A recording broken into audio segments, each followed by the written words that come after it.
Copyright, Copyleft and the Creative Anti-Commons, by Nimus. Part 1, A Genealogy of Authors' Property Rights. The author has not always existed. The image of the author as a wellspring of originality, a genius guided by some secret compulsion to create works of art out of a spontaneous overflow of powerful feelings, is an 18th century invention. This image continues to influence how people speak about the great artists of history, and it also trickles down to the more modest claims of the intellectual property regime that authors have original ideas that express their unique personality, and therefore have a natural right to own their works or to sell their rights, if they should choose. Although these ideas appear self-evident today, they were an anomaly during their own time. The different pre-Enlightenment traditions did not consider ideas to be original inventions that could be owned because knowledge was held in common. Art and philosophy were products of the accumulated wisdom of the past. There were no authors in the sense of original creators and final authorities, but only masters of various crafts: sculpture, painting,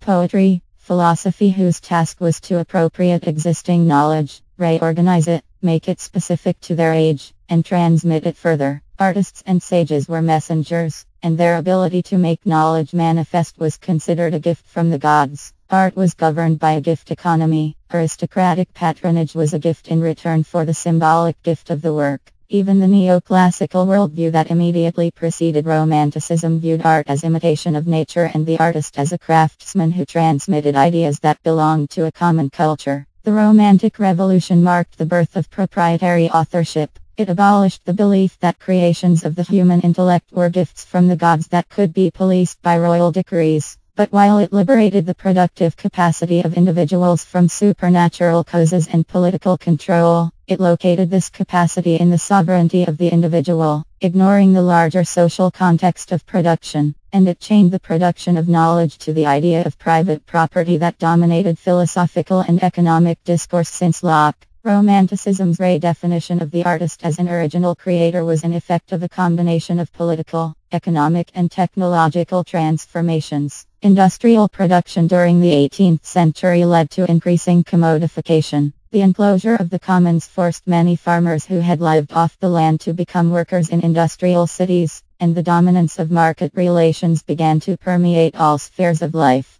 The sharp rise in literacy created a new middle-class public of consumers, a necessary precondition for commercializing culture. The capacity of the printing press to mass reproduce and distribute the written word destroyed established values, displacing art from the courts to coffee houses and salons. And as the feudal world of patronage withered away, along with the system of political sovereignty that had supported it, for the first time writers and artists tried to live from the profits earned from the sale of their works. Romanticism was born as a contradictory response to these developments. It was in opposition to capitalism, but one expressed through the language of private property and the assumptions inherited from the philosophical discourse that legitimated capitalism's mode of production. Romanticism denounced the alienation and loss of independence spawned by industrial production and market relations, and portrayed the artist in heroic opposition to the drive for profit. Adopting Rousseau's metaphors of organic growth and Kant's notion of genius as an innate force that created from within, Romantic authors celebrated the artist as a spontaneous, untamed being like nature itself, guided by intuitive necessity and indifferent to social rules and conventions. By locating the work of art in a pre-social, natural self, its meaning was free from contamination with everyday life. Art was neither public, nor social, nor similar to the labor of workers who produced commodities. It was self-reflexive, offering a window to a transcendent subjectivity. In the mid-1750s, Edward Young and Samuel Richardson were the first to argue that the work of an author, since it was a product of his unique personality, was more truly an author's property than the material objects produced by a worker. This idea found its most enthusiastic supporters among German and English Romanticism, but also echoed in wider literary circles. In 1772, Lessig connected originality to rights over ideas and argued that authors were entitled to economic profits from their works. Realizing that the problem with defining ideas as property was that many people seemed to share the same ideas, in 1791 Fichte argued that for an idea to be regarded as property it had to have some distinguishing characteristic that allowed only a single individual to claim it. That quality lay not in the idea itself but in the unique form the author used to communicate it. Ideas that were common could become private property through the author's original form of expression. It is this distinction between content ideas and form, the particular style and expression of those the ideas, that provided an initial foundation for intellectual property law. By the 1830s, Wordsworth had effectively linked the notion of genius, defined as the introduction of a new element into the intellectual universe, to legal stakes in the copyright wars. Arguing that artistic genius was often not recognized by contemporaries but only after an author's death, he became an active lobbyist for extending copyright to 60 years after an author's death. Wordsworth's duality in invoking the author as a solitary genius as well as an interested economic agent was symptomatic of the complicity between Romantic aesthetics and the logic of commodification. The Romantic worldview tried to elevate art to a pure space above commodity production, but its definition of the creative work as property reintegrated art into the very sphere it sought to negate.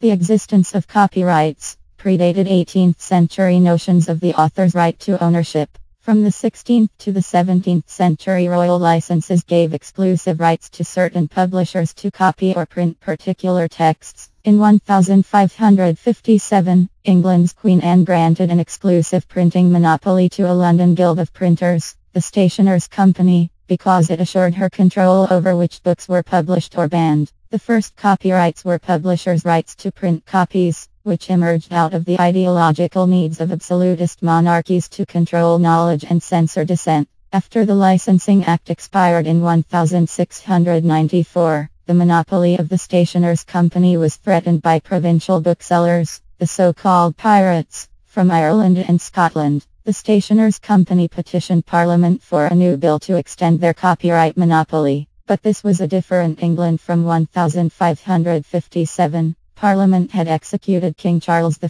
in 1649, abolished the monarchy and installed a republic under Cromwell, restored the monarchy with Charles II, overthrew James II in the Revolution of 1688, and, in 1689, it passed the first decree of modern constitutional sovereignty, the Bill of Rights. The Statute of Anne, passed in 1710 by Parliament, turned out to be a hard blow against the Stationers' Company. The statute declared authors, not publishers, to be owners of their works and limited the copyright term to 14 years for new books and 21 years for existing copyrights. The statute, which was subtitled An Act for the Encouragement of Learning, by vesting the copies of printed books in the authors or purchasers of such copies, during the times therein mentioned, tried to balance the philosophical ideas of the Enlightenment with the economic interests of a nascent capitalism by creating a marketplace of knowledge through competition. The statute's aim was not to create an author's copyright but to break the Stationers' Company's monopoly. Since this monopoly was too well established to be attacked superficially, reversing the ownership from publisher to author provided a solid basis. After the Statute of Anne was passed,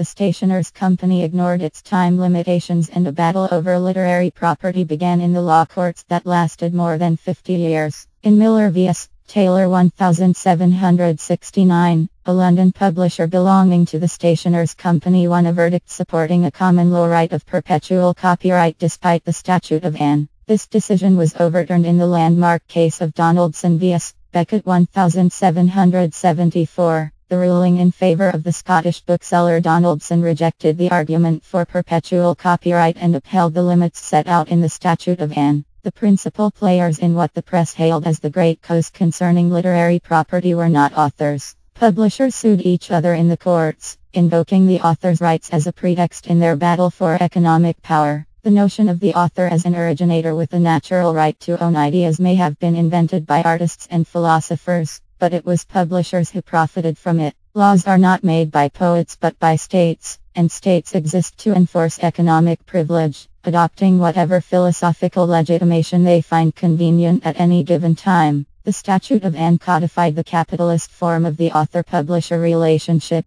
Copyright was attached to the author at birth but automatically assumed by publishers through the neutral mechanisms of the market. Authors had a right to own the products of their labor in theory, but since they created immaterial ideas and lacked the technological means to produce books, they had to sell their rights to another party with enough capital to exploit them. In essence, it was no different than having to sell their labor. The exploitation of the author was embedded in the intellectual property regime from its inception. Intellectual property laws have shifted with the winds of history to justify specific interests. Countries that exported intellectual property favored the notion of authors' natural rights, while developing nations, which were mainly importers, insisted on a more utilitarian interpretation that limited copyright by public interest. During the 19th century, American publishing companies justified their unauthorized publication of British writers on the utilitarian grounds that the public's interest to have great works available for the cheapest possible price outweighed authors' rights. By the beginning of the 20th century, as American authors became popular in Europe and American publishing companies became exporters of intellectual property, the law conveniently shifted, suddenly recognizing the natural rights of authors to own their ideas and forgetting previous theories of social utility. During the 20th century, intellectual property law has extended the rights of owners in several ways, by increasing the duration of copyright to lifetime plus 70 years. By standardizing international IP regimes to benefit corporations in economically dominant countries achieved through shifting IP governance from the World Intellectual Property Organization to the World Trade Organization, and by redefining the means of protection and the types of intellectual property that could benefit from protection. Until the middle of the 19th century, copyright meant only protection against verbatim copying. Toward the end of the 19th century, this was redefined so that the property protected by copyright consisted against Fichte's definition in the substance, and not in the form alone, which meant translations were also subject to copyright. Later this protection was extended to any close approximation of the original, like the plot of a novel or play or the use of the characters from a movie or book to create a sequel. The types of property protected by copyright have also expanded exponentially. In the beginning, copyright was a regulation of the reproduction of printed matter, but the legislation changed with each new technology of reproduction: words, sounds, photographs, moving images, digital information. At the beginning of the 20th century, copyright was extended from covering texts to covering works. During a landmark court case in 1983, it was argued that computer software was also a work of original authorship analogous to poetry, music and painting in its ability to capture the author's originality and creative imagination. This illustrates the wildly different contexts in which the myth of the creative genius has been invoked to legitimate economic interests. And in each of the landmark cases, the focus has always shifted away from corporations, the real beneficiaries, to the sympathetic figure of the author, who people identify with and want to reward.